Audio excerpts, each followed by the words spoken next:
Hello everybody, and welcome back to school. Hope everyone had a good sklov. In the spirit of science, I'll be sharing my sklov with a scientific twist. As we already know, science is all around us, and I will be showing you standout science explorations I ran into over sklov. I took a ferry from Norrtälje, Sweden to Estonia, and the first step before the great adventure was to pack some food. So I made both egg salad sandwiches and tuna salad sandwiches, two of my favorite sandwiches. First lesson in this video will be chemistry. We're going to dive into the chemistry of sandwich making. Eggs are great because they are very tasty, but they are also high in protein. That's why a lot of athletes eat eggs. It's kind of interesting with eggs. I mean, when you heat butter up, it melts and becomes liquid, right? But when you heat up an egg, the liquid becomes solid. Why is that?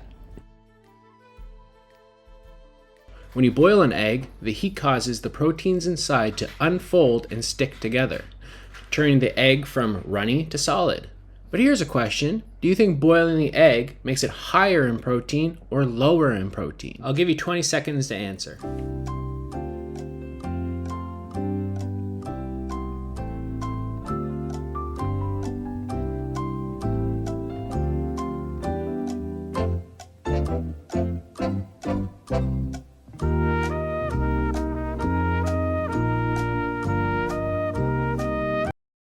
Boiling the egg doesn't change how much protein it has, it just changes the shape of the proteins. So if you said it stays the same, you are correct.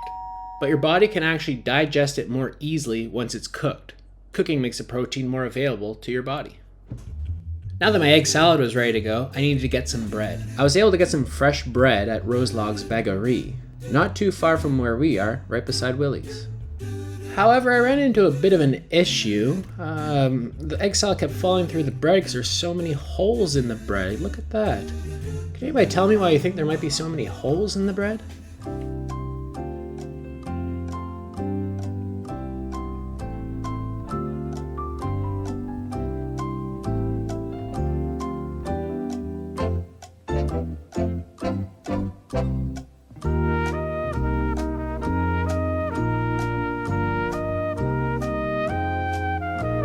Well, it's because fermentation.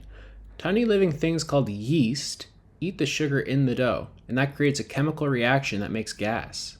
The gas forms bubbles, and those bubbles get trapped in the dough, making the little holes you see inside the bread. So, fermentation is what makes the bread rise. Question, what do you think would happen if there was no yeast in the dough?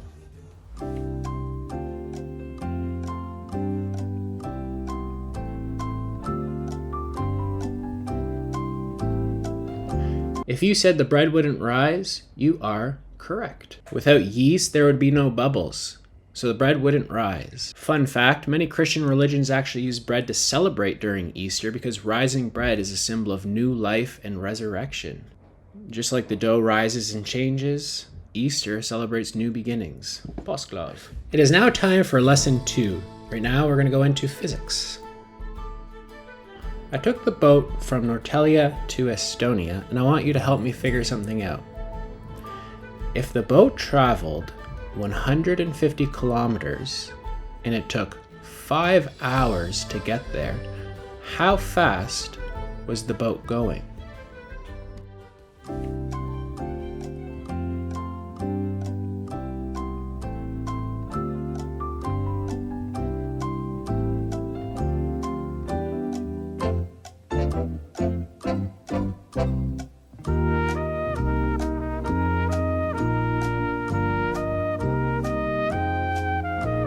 So let's be detectives and use the information that we know right now. We know that we traveled 150 kilometers. That was in 5 hours.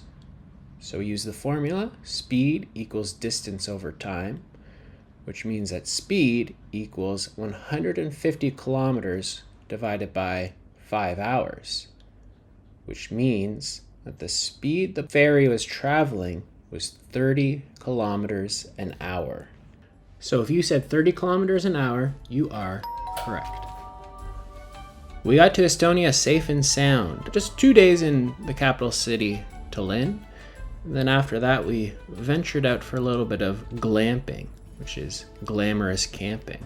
We stayed in a dome, and the owner of the dome actually had bikes that we could take for free. And this bike ride actually leads us into our third and final science lesson, biology.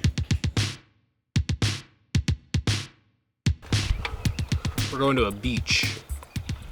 Rula. It's the O with the two swivels on top, which I've never seen before used in a practical matter, so already kind of excited to go to this beach. We were excited to go to the beach, however, when we got there, we ran into just a small issue. Take a look at this footage. This was the water that we were supposed to be swimming in. When we got to the beach, we noticed, hey, there's a frog on the trail. Oh, there's another frog on the trail. We noticed there was frogs everywhere. I've never seen so many frogs in my life. Literally, so many of them.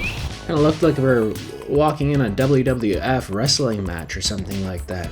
Hulk Hogan going, hey, I'm gonna get you, I'm gonna get you. You know something, Hulkamaniacs? The Royal Rumble is right around the corner, brother. But check out this footage I got at the marsh. It looks like the frogs are attacking each other, right? But surprise, this is actually how frogs reproduce.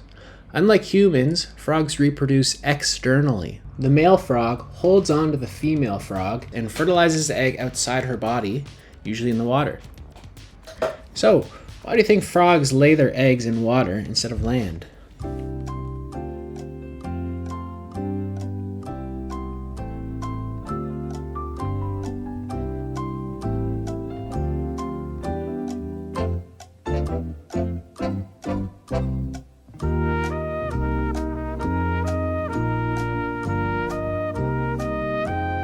If you said because the eggs need water to stay moist, you're right.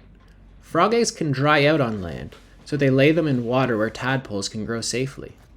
Here's a clip with frog eggs. As you can see, they're soft and jelly-like. Thankfully, this person was there to save them and put them back in the water. And that was the last lesson in my science and postclass video. Thank you. Now I want you to think back to your break. The places you went, the things you did, anything. Even if it was playing video games on a ferry, whatever you did. Were there moments where science was happening and maybe you didn't even realize it at the time? As we know, science is everywhere. It's in the food you eat, places you travel, even going for a bike ride, a marsh full of frogs. We got to keep our eyes open and look a little deeper. Try to find the science everywhere.